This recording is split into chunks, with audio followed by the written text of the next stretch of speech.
Hey, it's Anas Anani. Welcome to my channel, Tbilisi Real Estate Investor, where I talk about the ins and outs of investing in Tbilisi, Georgia. First thing I want to talk about today, well, the market doubled over the past 5 years and over the past situations that have occurred. All right, let's just say COVID and the war, or the special military operation they call it. Everyone's an expert now. Everyone thinking, I know real estate. Back then, if you bought almost anything, you would have made money by now. You could have made money by accident even. And the main question I have, and the main question I keep getting asked is it too late to start investing in Tbilisi in 2025? I'm gonna get real with you. I'm gonna talk about it. And I promise you, I ain't gonna give you any fluff, any BS. I've built a multi-million-dollar portfolio in Tbilisi, and I've been through it all. All right, so I'm gonna show you my opinion and my scars. So, real answers here only. Let's begin.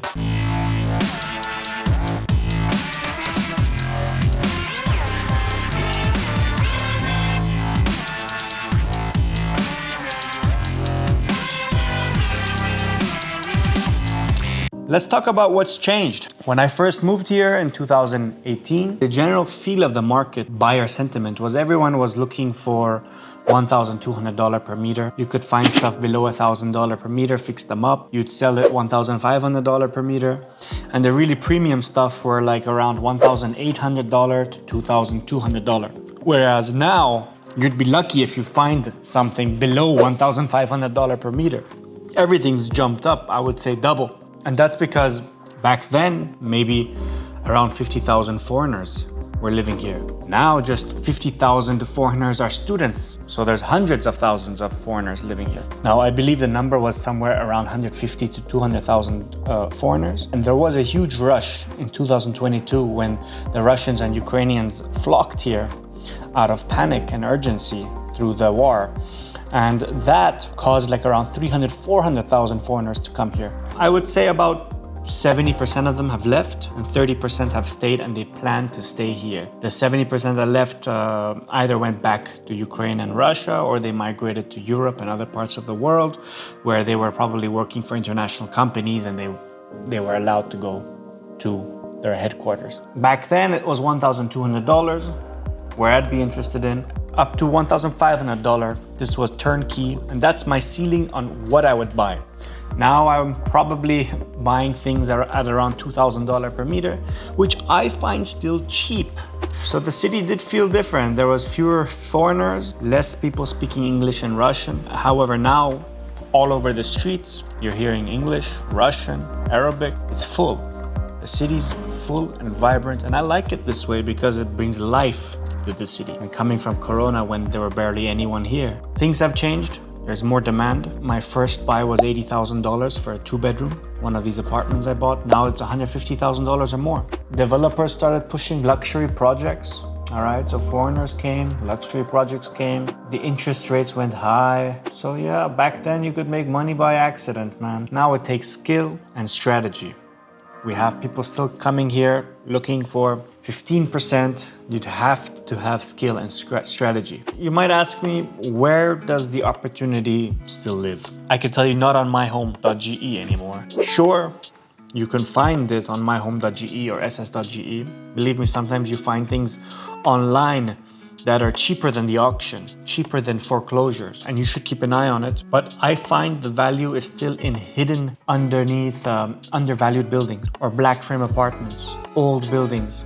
Not necessarily the Soviet old, where you don't like how it looks, but older, just 20 years old buildings. Things that need work, things where you could force appreciation on it, not wait for another natural appreciation event to occur where things go up, but force the value. You can also find off-market deals through contractors, friends, neighbors, cleaners, bartenders, anybody living near you, just asking around. You might see that there's things people are considering to sell and it's not online yet. They're only considering it. And if anybody even finds out that you're searching for it, someone might think of you the day they want to sell it. So this is when the price is raw, it hasn't been pampered with, or their agents or friends didn't give them so much confidence they can sell it for, I don't know, gazillion dollars. So it's raw, and you can go in there, talk, and see if you could find a win-win situation. It's also in multi-unit plays, dorms, hotels, boutique hotels, anything above $500,000, you could get a good deal. Say an apartment costs $150K, they're not gonna give it to you for $100K. They might give it to you for $140, but if a hotel costs $1 million, they might give it to you for $700K. In the bigger deals, in Tbilisi we call them big, but in the bigger deals you could find $500K, $1 million deals on a good discount. I bought a property which was $900K, and by the time I finished closing in on it, I closed it at $708,000. All right, so $200K discount. Big deals. So big deals is where I've moved. However, I do want to prove to you that you can still make money in small deals. Next video, I'm going to talk about it, and I might just jump into it a little bit right now in this video. I want to talk about who should not invest in Tbilisi. If you want 15% passive income instantly on anything you touch, this is not for you. I'm not saying they don't exist, but if you just want to throw a dart, buy something you like, turnkey, fully furnished, you're looking at 7 to 8% returns. And I say that's fine. Take it. Take it, it's nice. But if you're looking for 15, 12, 10, 20%, you gotta get creative. More often than not, you gotta add value to that property. So the real average is 7 to 8% right now, turnkey. I'd say when I came, it was 10, 11, 12%. The market has matured, the rents have doubled. You're buying a little bit more expensive, but you're also getting double the rent.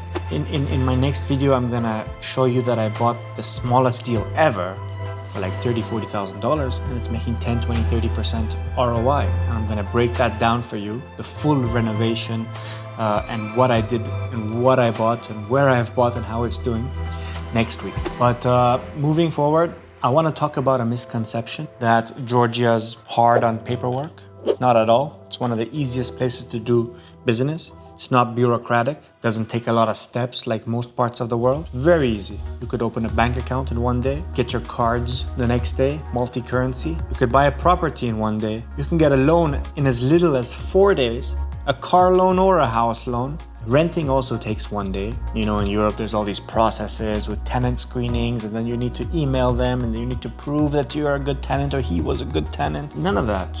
Rented in 1 day. Same with properties. You could open a company. Not sure if I mentioned that, but it takes 24 hours as well. The real difficulty is in the execution. Finding deals, having good renovation team, making sure your contractor is not overcharging you, making sure they're on time, making sure you're avoiding scams, writing a book. And there's a chapter I talk about scams in Georgia where I've gotten scammed. The Valentine's Day scammer. Anyway, you'll get it once you read it. I'm gonna publish that very soon. I'm super excited to share that with you. But I wanna talk about now who should invest. People who are hungry for cash flow, definitely. People who are willing to renovate, actively manage. People who are in overcrowded cities and they're saving and their money's dying in the bank and they want somewhere to invest. Maybe earners who want to become owners. I'd invest in Georgia. It's still undervalued. I call it Europe's last charm or Europe's last real estate gold mine. Tbilisi is the capital, and the capital is still undervalued. Where else could you find $2,000, $3,000 per meter apartments in the center of the city? Not in Amsterdam, not in Warsaw, not in Prague, not in Bucharest. That's my book that I'm launching.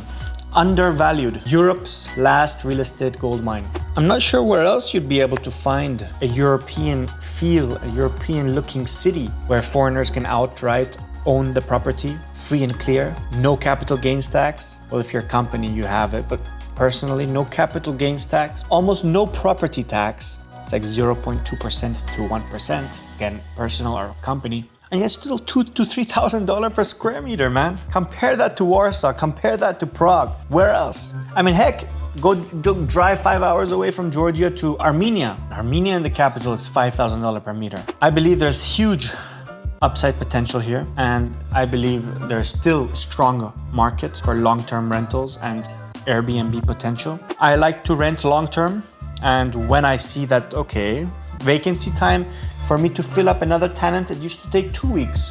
Oh, now it's taking 2 months. Strange, or 1 month. I switch it up. I go to Airbnb. I fill those days in. Those days give me the same amount as I'd get in a month. I mean, 15 days of Airbnb is 1 month of long-term rental. So I'm more hybrid now. Open Airbnb up, boom, boom, bam, grab a couple reviews. Oh, it's rented long-term, close it again. Always keep it coming. People would argue with me, Georgians, they'd say Georgia doesn't have a strong rental market because 90% of the people are homeowners. And that's because when the Soviet collapsed, what happened was that everyone was given homes. However, I'd like to argue that that was your family, your father and mother, or your grandmother and father. However, as a kid growing up, going into young adulthood, or in your 20s and 30s, you want to move out of the house. You want to start your own family. So you're going to end up buying houses anyway. I do see that number decreasing slowly but surely. And on top of that, more foreigners are coming in. Plus, those apartments were not the nicest looking apartments. I mean, yeah, some have really nice things from back then.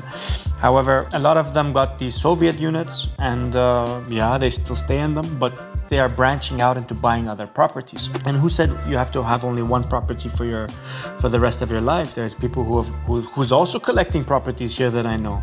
All right, 2, then 3, then 5, then 7, many. I'd like to argue that, yeah, they are 90% homeowners, whereas somewhere else for strong rental opportunities, there's some European countries which there's only 40% ownership and they're more rent. But it doesn't matter. The price you're buying is so cheap. You could always tailor to long-term stayers here, digital nomads. You could then tailor to daily, short-term, Airbnb, that type of platform, that kind of tourist. So starting from zero, what would I do? First, I'd book a ticket and come here. I wouldn't want to search too much online. In fact, if you're watching this, I'd book a ticket right now to come to Georgia. I'd book an Airbnb, stay for a month, walk all the districts. There's Saportalo, Valke, Vera, Chugureti, Tatsminda. Walk around this side of the river, that side of the river. Get a feel to what's going on. Go to the students area, Diromi. Check everything, all right? I'd go see the up and coming areas. Then I would like to build a team by forming some meetings with him and her, the lawyer, the accountant, the notary, the agents, the bankers. Having a crew is super important. And I have some clients here who buy things here with their own team, and I do assist them in creating one. I have mentorships and strategy sessions. Some people use my team, some people like to have their own team. They invest here without ever being here. They're buying properties, renovating and selling properties without being here. Some use my entire range of services, some use just one part of it. For example, the renovation or the selling part or the buying part. 1 month, come here. Check it out. You need to like the place you're investing in as well. Okay, it's not all about money all the time. Then I'd target undervalued properties. Try to look at what's insanely undervalued so you get a feel of what you could add value to, and start raising funds for renovation, whether it's funds that you have, stocks that you gotta sell to invest here, money that you gotta pull out of fixed deposits, or partners that you wanna get in. All right, start with your family, your inner circle, then your close friends, and if not, maybe you're in business somewhere else in another industry and you have clients around you who you have that bond with and trust. Raise that team. All right, your inner circle, your support circle, your service circle. Your first milestone would be 3 to 4 units. 3 to 4 apartments. From there, you'd be able to see if you'd like to scale and if your friends or partners or peers, anyone would like to come and join you. I'd refinance after that. After the 3-4 units, pull out the equity I've put, every cash I've put in, I'd pull it out, put it into a new property, bigger one, boutique hotel, commercial asset, anything. But the main lesson would be patient, be disciplined, avoid mistakes that I've made, all right, which is overspending on renovation, having bad contractors. You know, the guy who does it all. Don't hire that guy who says, I'll do it all for you. Have a contractor experienced enough to hire subcontractors and not want to try to do everything himself to make more money. Visit their projects, try to see if anyone else knows them. I want to give you a reality check, all right? It is harder in 2025. Value on the public market is scarce. You're gonna have to look for the deals. Back then, throw a dart, anything you buy, you got lucky, everything doubled. Now you gotta snipe. You don't flamethrow buy everything. You snipe. Bank financing got tough without a track record. They used to give foreign currency loans out very easily. Euros, dollars. Now you're looking at getting lari. You can always refinance later to dollars and euros, but that's around when you have a total loan amount of $200,000, $300,000 loan. You could directly go for a euro or dollar loan now, but you're gonna have to be buying properties in the 300, 400, 500K range and above. But if you want to start buying 1 or 2 or 3 properties, now you have the option of cash or a lorry loan, which doesn't cash flow most of the time. So you see the barriers of entry are getting harder. I think 5-10 years from now, they're not even going to give loans out to foreigners. They're going to say, hey, you need that salary here, you know, like probably in your hometown. Whereas here right now, foreigners can come get loans here, which I still find incredible. Airbnb in these touristic areas are crowded. A lot of people are on Airbnb. That's a little bit of a competition. You gotta stand out. And renovation is stressful if you don't have a system, which luckily we've created it for you. We could have a meeting about that sometime. This trustless and transparent system I've created. I'll let my clients talk about that. But hey, look at the easy parts. It's also a reality check. Ownership is easy. Paperwork, nothing. Very easy. Everything's so fast. You could buy a property in a day. No bureaucracy.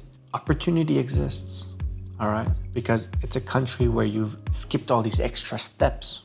People are interested in easy. It's ranked one of the most easiest places to do business. Some other frequently asked questions I get is there a currency risk? And I say not so much, not so much. I've seen the currency from when I arrived 2.7, and in Corona time it shot up to 3.2, 3.3 against the dollar, and now it's again 2.7. Check the chart, it's between a certain area. It gives 10% returns, by the way, at the bank if you put it as a fixed savings, which is also interesting. However, I like properties, but currency risk, not so much. The lari does move, but most of your properties and your rent and everything is in dollars, so you can dollarize your income. Politics, there's noise. There's always been noise. In 2018, there was noise. Now there's noise. But hey, real estate got a track record here. It's doubling every 5 years. I thought I was early 2018. I would have loved to be here 2010, 12, 15. And one day we're going to say the same here again in 2030 or 40. Like, oh my God, if I came in 2025, it was going to be fantastic. Dude, I've got news for you. There's billion-dollar developers coming here. BlackRock owns 5% of the top Georgian banks here. Wait till the funds come. Oof, it's crazy. Things are about to get picked up here, and it's gonna get steamy. What about liquidity? I could tell you cash flowing units always sell. Things are being sold 20% below the bank's value, at the bank's value, and 20% above the bank's value. Anything higher than 20% above the bank's value, yeah, it's hard to sell. But liquidity is tight here. It's not a cash buyer's market. Not everybody's buying cash. Many use the banks. Remember though, cash flowing units always sell. What about safety? Safety, it's safer than most Western countries I know. You could wear your watch around here, you're not gonna get robbed. It ain't London. It ain't parts of Spain where your house gets robbed, or your rental when you're there on summer vacation and you leave the house and see that, oh, whoa, someone came to this house that I rented and took my laptop. So it's none of this situations. It's a super safe country. Hello, Pishi. What about timing? Is now the right time? And I'd say, guys, if I thought I was late in 2018 and I thought is now the right time, I would still be waiting right now. What I want to say is don't wait for a crash. Being prepared beats waiting. Buy a good deal, hold it very long. You buy low, you hold long. In any market, you could find a great deal. All right, there's always someone who wants to sell their illiquid property for liquid cash. Don't wait for that crash. Come find yourself a good deal. I want to end this with a final call. Yes, I'd invest in 2025, but I wouldn't be half-assing it. I'd want to be going all in. All right, I'd like to invite you to go over some strategies with me. Check out the map of Tbilisi, the districts. If you want mentorship, I have mentorship calls, a series of 10, 12 calls a year, whenever you want, or one-on-one, just one call, 45 minutes. If you want a general overview, or maybe you just want access to my team. There's a link below. I'd be happy to see you. I'd be happy to jump on a call. Check the links below for more information. So it's not too late, but it would be if you follow the wrong path. Come see what's being built here. Let's build. Sana Sanani, thank you for being here with me today. Have a great week.